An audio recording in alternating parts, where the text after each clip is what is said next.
नमस्कार मित्रांनो, मी गजानन इंगमिरे आपल्या सर्वांचं या यूट्यूब चॅनलमध्ये सहर्ष स्वागत आहे। आजच्या ह्या व्हिडिओमध्ये मी शेतकरी बांधवांचा जो अतिवृष्टी व पूर यामुळे जे शेती पिकांमध्ये नुकसान झालं होतं त्या नुकसानाला सरसकट भरपाई देण्यात येणार आहे। त्या संदर्भातील हा जी आर आहे मित्रांनो। आपण पाहू शकता राज्यात विविध जिल्ह्यात जून 2025 ते ऑगस्ट 2025 या कालावधीत अतिवृष्टी व पूर यामुळे झालेल्या शेती पिकाच्या नुकसानीच्या बाधितांना मदत देण्याबाबत हा जी आर आहे मित्रांनो। हा जी आर 23 सप्टेंबर 2025 रोजी प्रकाशित झाला आहे मित्रांनो। आपण पाहू शकता मित्रांनो, याच्यामध्ये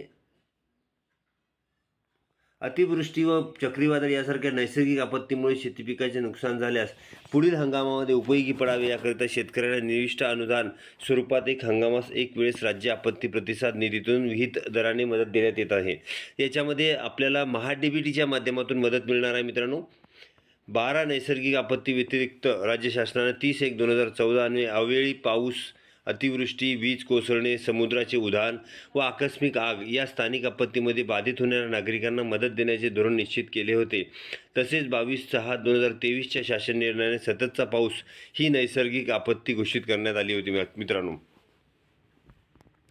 खरीप 2025 व पुढील कालावधीत केंद्र व राज्य शासनाने अधिसूचित केलेल्या नैसर्गिक आपत्तीमुळे झालेल्या शेतपीक नुकसानीबाबत द्यावयाच्या निविष्ट अनुदानाचे दर निकष शासन निर्णय 27/3/2023 प्रमाणे दे राहील। याच्यामध्ये 27/3/2023 प्रमाणे जे दर ठरवण्यात आले आहेत त्या दरानुसार आपल्याला अनुदान मिळणार आहे मित्रांनो। असा निर्णय 30/5/2025 रोजी शासन निर्णय घेण्यात आला आहे। त्यानुसार दिनांक 27/3/2023 रोजी शासनातील निकष व दर यानुसार विभागीय आयुक्त यांनी निधी मागणीचा प्रस्ताव संदर्भ 4 ते 15 पत्रान्वये जून 2025 ते ऑगस्ट 2025 मध्ये अतिवृष्टी पूर यामुळे झालेल्या शेती पिकाच्या नुकसानासाठी निधी मागणीचा प्रस्ताव सादर केला आहे। त्या अनुषंगाने खालील निर्णय घेण्यात आला आहे। आपण पाहू शकता मित्रांनो, जून 2025 ते ऑगस्ट 2025 या कालावधीत राज्यात विविध जिल्ह्यात अतिवृष्टी व पूर यामुळे शेती पिकाच्या नुकसानीसाठी शेतकऱ्यांना मदत देण्याकरिता संदर्भातील क्रमांक 2 येथील शासन निर्णयात निश्चित केलेल्या दरांप्रमाणे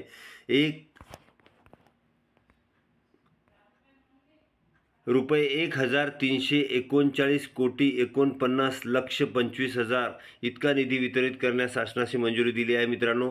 या शासन निर्णयाबाबत जोडलेल्या प्रपत्रात दिसल्याप्रमाणे उपलब्ध तरतुदीनुसार अथवा आवश्यकतेनुसार पूर्वविनियोजनाद्वारे तरतूद उपलब्ध करून घेऊन कार्यासह म11 यांनी या निधी वितरित करावा।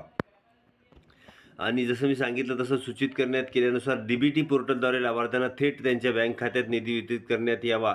सोबतच्या प्रपत्रातील सर्व लाभार्थ्यांनी माहिती विहित नमुन्यात काळजीपूर्वक तयार करून संबंधित अधिकाऱ्यांनी ती संगणकीय प्रणालीवर भरून मान्यतेबाबत निर्णयानुसार कार्यवाही करावी। तथापि चालू हंगामापैकी यापूर्वी सर्व विभागांना शेती पिकाच्या नुकसानीकरता वितरित करण्यात आलेल्या मदतीच्या निधीमध्ये या प्रस्तावांतर्गत मागणी करण्यात आलेल्या निधीचा समावेश नाही याची दक्षता घ्यावी। या एका हंगामात एकाच वेळेस याप्रमाणे विविध दराने मदत देण्यात येत असल्याची खात्री करावी। कोणत्याही लाभार्थ्यांना मदत देताना द्विरुक्ती होणार नाही याची तहसील व जिल्हाधिकारी कार्यालयाने कटाक्षाने काळजी घ्यावी। वरील निधी खर्च करताना संदर्भातील सर्व शासन निर्णयातील सूचनाचे निकषाचे काटेकोरपणे पालन करण्यात यावे। या प्रयोजनासाठी निधी मंजूर करण्यात आला आहे।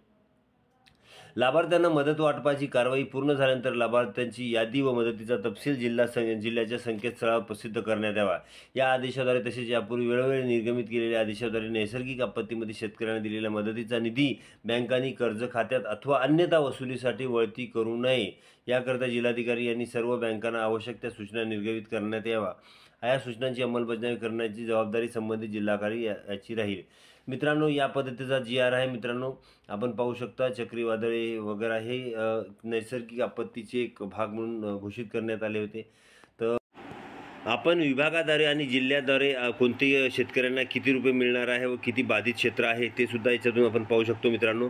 अमरावती विभागामध्ये अमरावती जिल्हा, अकोला, यवतमाळ, बुलढाणा, वाशिम या जिल्ह्याला जुलै आणि ऑगस्ट 2025 रोजी किती लोकसंख्या बाधित झाली होती व किती क्षेत्रफळ बाधित झालं होतं त्याचं आणि त्याच्यासाठी निधी किती देण्यात आली होती आपण पाहू शकता। आपल्या यवतमाळ जिल्ह्यामध्ये 1995 लोकांची जी शेतकरी आहेत त्यांची 1995 लोकांची बाधित शेतकरी आहेत आणि बाधित क्षेत्र हेक्टर 1221.28 शेती एवढे हेक्टर बाधित झाला आहे.